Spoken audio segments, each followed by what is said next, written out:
That was a super impressive game from Oregon, I thought, on just about every level.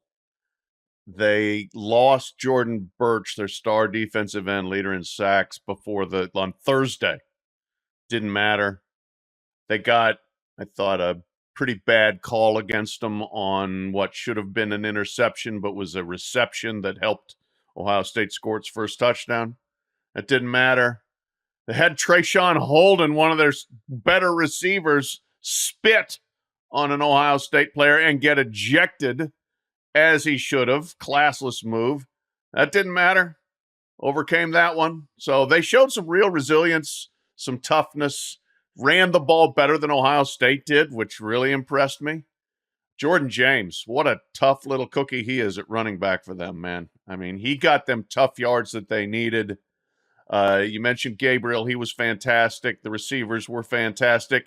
And Dan Lanning had his best night as a head coach. He dialed up one really bold maneuver, but even then with the onside kick, which was extraordinarily well executed. Yeah, I mean, you plan to kick at somebody and you nail them and then you recover it.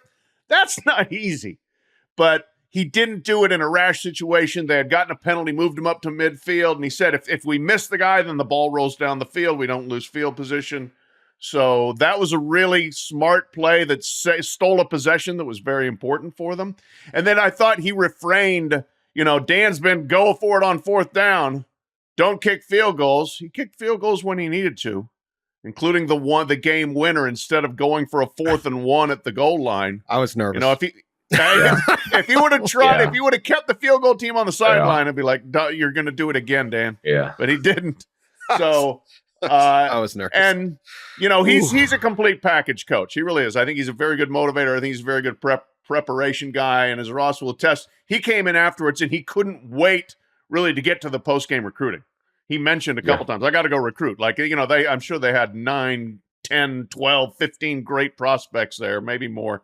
And he couldn't wait to go sell Oregon to them afterwards. So great night for Dan Lanning as well. Couple thoughts on that. Jordan James, 23 carries, 115 and a touchdown. I was totally impressed with the depth of talent at Oregon. I kept thinking throughout the game, I took a couple notes. I was just like, there's too much Buckeye. Like they just have so much going for them. Every time, it's just another skill player, another play, someone steps up. And I just thought they would eventually win the game because they just had one too many weapons. And Oregon just kept coming back. Every time they were like, I thought, okay, stop. Ohio State scores. This is over. Nope. A ton of heart along with all that talent, that depth of talent. I agree that run game. The blast the ball, the onside kick at somebody is something I've been fascinated by for a long time, probably because I watch tons of youth soccer.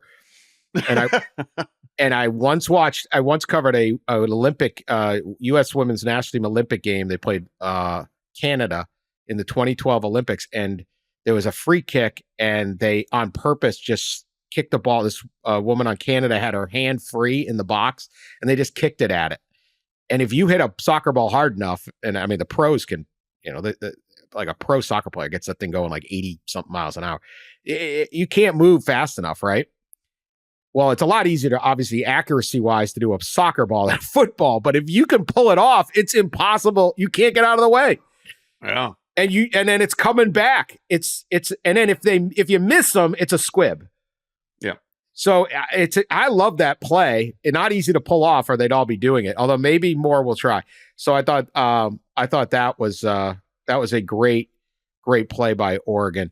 All right. Oh, I just thought just a tremendous night. Oh, also one other thing, you guys were there. They were doing. I saw the video. I watched the press conference after. They had the players sitting in these leather chairs with the Oregon logo stitched, and it looked like Augusta National. Yeah, I know it was. Yeah, the wood. There was the you've wood been paneling. There. Yeah, it very much did look like the media center at Augusta National. I was like, wow, has Oregon got money? Yeah. They got money like Augusta got money. Like, man. Their facility is remarkable. Yeah. It's got the waterfall and all that stuff. It's incredible. I mean, normally after a game, you got a guy sitting on like as they should. They just played their guts out. Oh man, we smashed them, we crushed them, we killed them. And they haven't showered. They got, the eye black is running.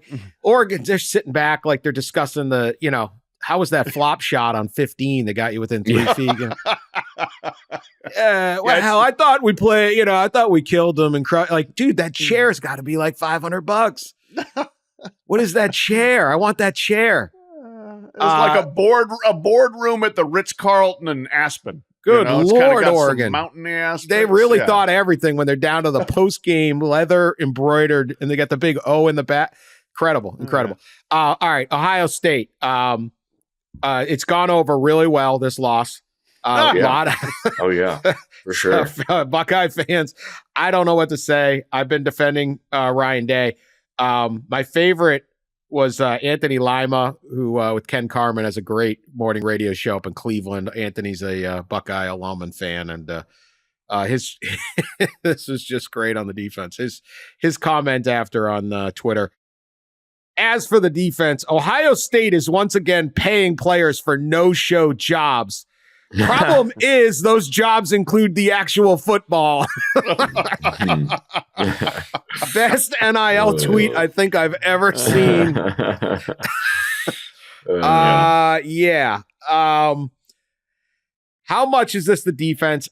I hate making it about one play. Will Howard obviously should have gone. I look at that last drive. It was a mess. You have a $9.5 million head coach, offensive coordinator. You went and took UCLA's head coach to be the offensive coordinator. Like, you got to have some execution at the end of the damn game. You've got Chip Kelly and Ryan Day running the offense, and it didn't look like they knew what the heck to do at the end of the game. That's terrible, terrible final drive. Yeah, well, I thought their offense basically just devolved to Egbuka and Jeremiah Smith, save us, please. Not the worst strategy, by the way. No, it's not. I mean, yeah, I get your point. They are unbelievably good in slightly different ways. But, I mean, if there are not 5 better receivers, and it's a great receiver nation right now, but there are not 5 better than those 2 right now. They couldn't run the ball as effectively as they wanted to. Quinshon Judkins, $high transfer, was not a factor. Their defensive ends, Tuamalo and Jack Sawyer, 0 sack, combined for 0 sacks. $high retainees there. They did not sack Dillon Gabriel at all. JT got burnt on that Dillon Gabriel touchdown run, too. He did, yes. That was a beautiful play by Gabriel, but he got absolutely inhaled on the fake. Not enough physical domination, not enough execution, as you alluded to. And Will Howard is a good player, and he made some very good throws, no doubt about it. But he needed his receivers to be absolute superstars to get them down the field, and they were a lot of the time. I'm not sitting here terribly concerned about Ohio State, but we know what the assignment was coming into this year: win the national championship. They still can. This was a 1-point game on the road against a great team. But the expectation was, we are so much better than everybody else. We bought the extra security of an advantage over everyone. And that advantage isn't really there right now, at least in that crunch time. Jim Knowles' defense gave up 30-plus again. They have not been able to stop elite teams when they needed to.